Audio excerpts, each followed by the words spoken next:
Hi there, I'm Chris from Sallyforth. Thank you for joining me for another one of our miniature review and figure painting videos. So today we're going to be having a look at this British Expeditionary Force set from Wargames Atlantic.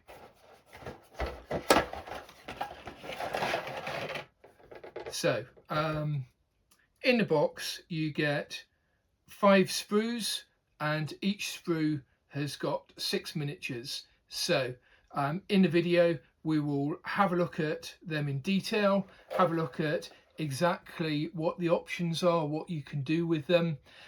Basically, British Expeditionary Force, this is great for sort of France 1940, the retreat to the beaches. They're also the same uniform and equipment that were used later in the war by the Home Guard. So if you're doing an Operation Sealion type of game, then this is a great way to build a pretty cheap and effective Home Guard force. And if you're into the very British Civil War, then obviously this is the foundation of any 1938 infantry force. So what we're going to do is we're going to have a look at the sprue, look at the options, then we'll go through my painting guide and have a spin and have a look at the miniatures that I've painted. Okay, so this is the sprue from the Wargames Atlantic British Expeditionary Force set. So there are 1, 2, 3, 4, 5, 6, 6 bodies per sprue. You get 5 sprues to make up the 30 figures in the set.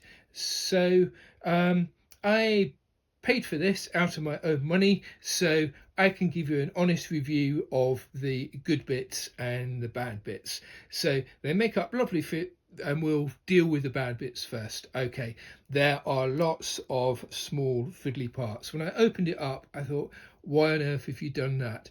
Every single piece of webbing is a separate piece. So we've got large pack, we have respirator, we have ammunition pouch, we have water canteen, we have roll, we have entrenching tool.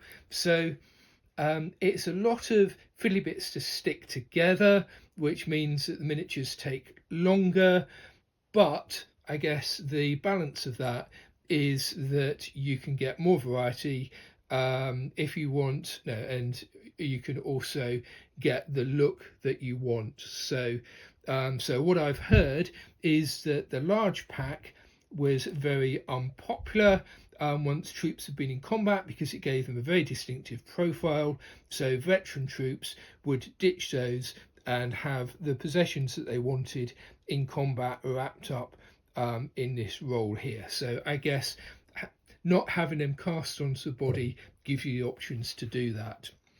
So the figures, we have 4 in a standing pose, we have 1 kneeling, and we have 1 lying down on each sprue. So weapon options, as you would expect for early war, we've got a mix of SMLE, short magazine Lee Enfield, and the P14-17 Enfield rifle. So we have some of them with bayonets, some of them without bayonets.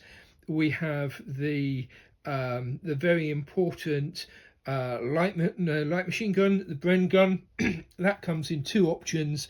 We have it on a firing arm and on a being sort of carried arm.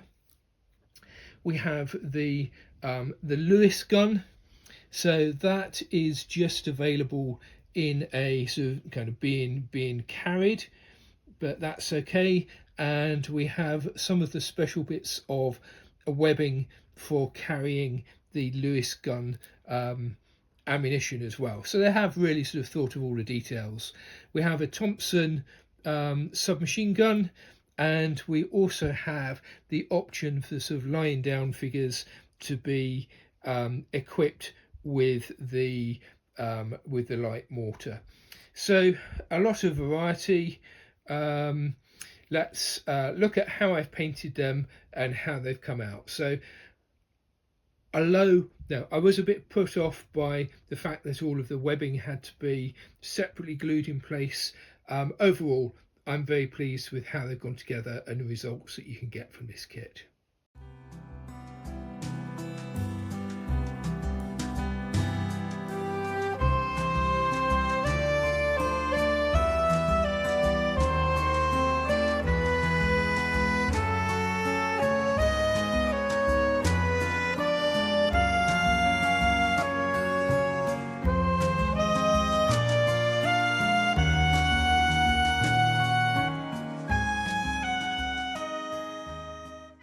These are the miniatures that I've painted from the Warlord Games British Expeditionary Force. We've got a nice variety of different ways of wearing the webbing. We've got some with large packs, some with entrenching tools, some with a shovel and the cardboard and canvas holder for it.